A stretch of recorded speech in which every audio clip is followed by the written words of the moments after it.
think it's more likely it would be due west. Am I to understand looking at this that we're back in that bloody swamp? Yes. So how sure are you of this? Me? Yeah, absolutely sure. I don't care how difficult it is. I really don't. I mean, I'll go in there by myself. And that, Rick Lag, is why you are going to find this. Just 3 minutes ago, Rick and Marty Lagina may have finally hit the jackpot deep within the tunnels of Oak Island. For 8 years, they've been tirelessly excavating this enigmatic location, driven by tales of treasure buried by Spanish pirates, British soldiers, or perhaps the mysterious Knights Templar. Their most tantalizing clue came when they drained a swamp and unearthed an ancient spike dating back 300 years and possibly linked to a Spanish galleon. What if this spike is just the beginning, and beneath it lies something even more sinister? Let us explore the most massive treasures on this haunted island, the sunken secrets of Nova Scotia's Hidden Isle. For over 8 years, Rick and Marty Lagina, along with their dedicated team, have been excavating on Nova Scotia's Oak Island, fueled by the enticing prospect of uncovering hidden riches. However, they still don't know who might have buried treasure there in the first place. Were the culprits Spanish pirates, British soldiers, or possibly the Knights Templar? Moreover, the question arises, why would anyone go through the trouble of burying valuables on such a secluded island? As the digging continues, public interest remains high, drawing us deeper into the activities on Oak Island, where each discovery is touted as potentially significant. Rick, convinced of its complexity, commands the draining of the swamp, believing that it may yield some answers. Once the water is lowered, Gary takes over with his metal detector. Beneath a wooden board, he detects something intriguing. After some digging, the team unearths an old spike resembling those used on Spanish ships from the late 1600s to early 1700s. Believing it to be the first human touch it has received in about 300 years, veteran treasure hunters like Fred Nolan have suggested that the swamp, peculiarly shaped into a triangle, might have been deliberately constructed long ago to cover up an old shipwreck. This idea spawns further speculation. Could it have been the work of Spanish pirates using the swamp as a giant hiding spot? The team hopes that exploring this previously inaccessible part of the swamp will reveal physical evidence to support the theory that it was artificially made. The importance of excavating the Nolan side of the swamp stems from Fred Nolan's long-held belief that it might be central to solving the puzzle of the island. Could there be a sunken ship or a concealed vault there? During one of their digs, Rick comes across a log with a sharpened end, suggesting that more than one person was involved in its placement, possibly indicating human alteration of the environment. To navigate the muddy terrain of the drained swamp, the team sets up a grid for better management and uses metal detectors in areas where the soil is soft. On one such occasion, Gary's detector signals something not far below the surface. Eagerly, they dig and unearth a large, weathered iron object, possibly a piece of a larger item. Examining the artifact, they notice distinctive grooves and bends, speculating it could be part of a chest or perhaps a bracket from a ship. The team, standing at the edge of the island, lets their imaginations wander to visions of sunken ships filled with wealth. Among the new finds is a piece of charred wood embedded in the iron, suggesting the possibility of a ship intentionally set on fire and sunk in the swamp. Why would someone destroy a ship in this manner? The action implies an attempt to hide something valuable or important. In the southeastern part of the swamp, the team discovers what looks like a stone pathway or perhaps part of a ship's dock buried under the mud and water. This significant find sparks a flurry of discussions about its historical implications. Darspooner suggests that the stone layer they uncovered dates back to the early 1700s, possibly indicating that the pathway was used for transporting valuable goods. The team's next find with their metal detectors is about to change everything. In the money pit's hidden structures, Gary and his teammate continue their search with metal detectors, their excitement mounting with each signal. They soon uncover an ancient pin, its surface weathered by time. The pin resembles a plumb bob, a tool used in building and surveying for centuries. This discovery leads to speculation about its origins and possible connection to early colonial activities or even earlier times. As the group gathers around the newly found pin, they consider its importance and how it might link to other historical finds or structures on the island. Nearby, a wooden structure starts to emerge from the muddy ground, raising questions about its relationship to the legendary money pit. The team anxiously awaits a report from Steve Guptill, the surveyor, hoping his findings might provide the breakthrough they need. With renewed determination, they press on with their exploration, driven by the hope of uncovering the long-sought answers about Oak Island, careful not to overstate the significance of each discovery as conclusive evidence. Steve starts his briefing by noting the similarities between the old cobblestone path uncovered last year and the new cobbles they were currently standing on. He points out how these matched the surrounding land levels quite closely, suggesting they were purposefully aligned to head north toward the Money Pit's Grid C1. This path alignment sparks curiosity among the team members, leading them to wonder about its intended purpose and whether it was deliberately aimed in that direction. Rick, Alex, Peter, and Doug gather around what appears to be an ancient Roman stone road. Their interest is clear as they discuss why such a path would exist in a boggy area and speculate about the immense effort that must have gone into constructing it. This path was remarkably similar to one they had previously found in the Oak Island swamp, which led them to consider if Roman road-building techniques had influenced broader architectural traditions, possibly even affecting the Portuguese, who were connected with the Knights of Christ. Driven by this idea, the team eagerly compares different construction methods, hoping to find any ties between Portuguese historical explorations and Oak Island. Elsewhere, the ongoing work in the swamp was just one among many attempts to understand the complexities of Oak Island. Over at the Money Pit area, Rick, Marty, and other team members were analyzing new sonar data that hinted at man-made structures deep within Aladdin's cave. Steve noted that the straight lines shown in the sonar images didn't appear natural, and he was hopeful that viewing them in a 3D model would offer more clarity. Terry Matt suggested that learning about these structures' construction methods might reveal significant information about historical excavation and building techniques in the area. During a review session of the sonar data, Rick spotted something unusual and asked Paul to adjust the orientation of the image. As the image shifted, Terry noticed a sandy slope that might be covering other important findings. Marty observed a perfectly square wall on one side of the cave, concluding that it must be man-made and could potentially be hiding a treasure trove. Their discoveries deepen, pushing them to dig further into the island's secrets inside Aladdin's cave. The team then deliberated on how to access deeper into the cave, considering drilling toward a subtle echo that seemed to indicate another opening. They planned to lower a camera into the drill hole, hoping it would reveal more details about the cave's interior and possibly guide their subsequent actions. Rick emphasized the need for a careful assessment before moving forward. The next day, they started drilling a new borehole named L3.5 to gather more data from Aladdin's cave. At the same time, efforts were underway to manage the influx of water into the garden shaft, showcasing the continual struggle against natural elements in their quest. Meanwhile, at the Interpretive Center, Craig Tester, Peter Fornetti, Jack Begley, and archaeometallurgist Emma Culligan consulted with blacksmith expert Carmen Legg about intriguing artifacts from Lot 5, a metal strap and a heavy fastener. These were thought to possibly belong to a 17th-century chest or trunk. Carmen's examination, combined with Emma's detailed scans, revealed features consistent with a clasp from a small chest, corroborating the suspected time frame and adding another layer of historical context to their findings. In another part of the site, archaeologists Helen Sheldon and Moya MacDonald were investigating changes in the soil composition on Lot 5. Their excavation led to the discovery of what looked like a barrel strap with an attached nail, which exhibited a greenish tint, a sign of copper use known for its resistance to corrosion.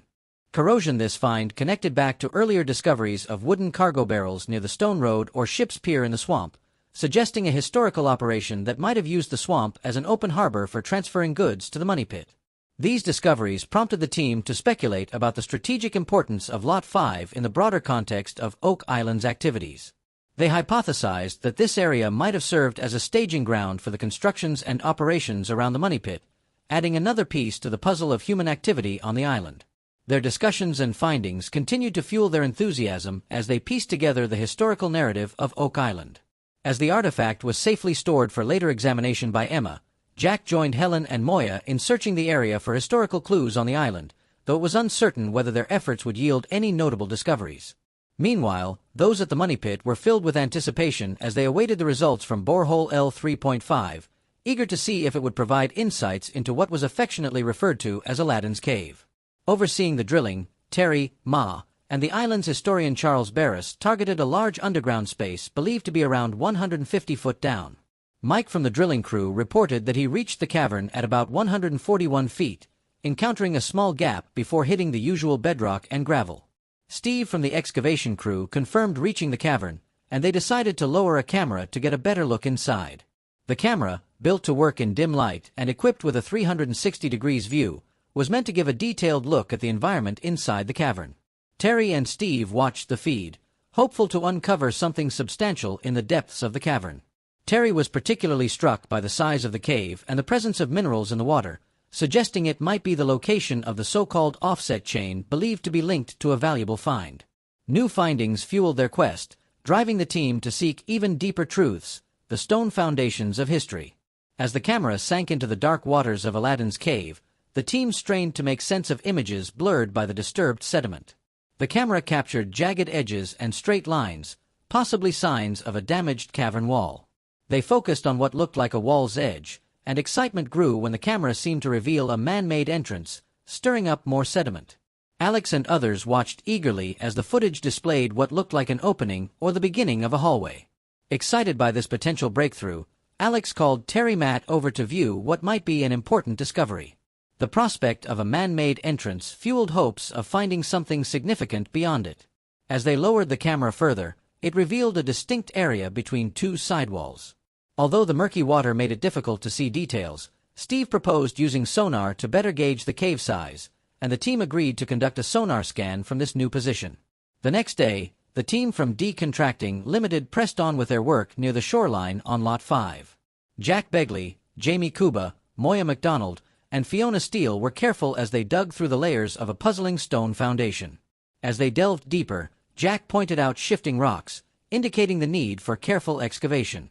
They found artifacts that suggested they were uncovering a historically significant structure. Moya noted the large rocks, thinking they were part of a wall, leading the team to speculate about a structure that could be older than the money pit. Fiona believed that revealing these features could help identify the original builders and their connection to the island's history. However, understanding the structure's layout became more challenging as they encountered collapsed rocks and misaligned features. Jamie speculated that what might have been a taller wall had collapsed over time. The exposed rocks offered potential insights into the structure, with one side showing clean soil and the other possibly indicating more of the building. Their curiosity deepened, and the team expressed interest in consulting with Larnen, known for his expertise in the island's historical structures. Elle joined Jack and the team to examine the stone foundation, now believed to possibly reveal a wall feature. The possibility that the structure was originally taller and had since collapsed added another layer to the island's complex history. Jack also discussed the interesting connection between the dark soil and the nearby iron pieces and nails, suggesting a more extensive structure than first thought. Rick Lagina and Craig Tester joined Scott Barlow at the Money Pit area, where the Decontracting Limited team was dealing with a mysterious influx of water flooding the garden shaft. Scott reported that the water was rising rapidly, creating new challenges as they tried to find its source. Roger, with a camera in the shaft, captured footage of water bursting into the space with considerable force, revealing a small cavern behind the wooden wall lining the shaft filled with timber. This unexpected finding, possibly indicating an offset chamber or an unknown cavity, sparked speculation about where it might lead. The team considered enlarging the hole to further explore the cavern, wondering if this frustrating setback might inadvertently lead to a significant discovery past layers of earth and time. The team is close to a breakthrough that could rewrite history, the buried mysteries of Lot 5. The story of Oak Island has captivated many for over 2 centuries. Starting with the discovery of the money pit in 1795, people have always been intrigued by the prospect of hidden treasures and historical relics buried on the island. Each dig raises more questions than it answers. Figures like Rick, Marty, Craig, and their team are now working hard to piece together the island's past, exploring layer by layer to uncover its history. Water has always been a major challenge here, just as it was for the first treasure seekers who dug into the island's surface over 200 years ago. These obstacles add an element of difficulty to the exploration but also make the process more interesting. Recent excavations, especially near Lot 5, revealed an old foundation that brought up more than just dirt. They stirred up stories from long ago. The finding of this rectangular foundation, along with various old items, suggests there might have been military activities on the island long before it became famous for treasure hunting. During their intense digging effort, the team found a structure that seems to have been intentionally buried. They believe this structure was built in the 1700s, around the same time as another nearby depression in the ground. It's interesting to think about whether these two were built at the same time or one after the other. It seems the earlier circular depression may have influenced the building of the later rectangular foundation. A significant find was a piece of creamware dated to 1762 within the rectangular foundation. If this date is correct, it suggests significant activities on Lot 5 before 1762, possibly related to military purposes, which predates the discovery of the money pit.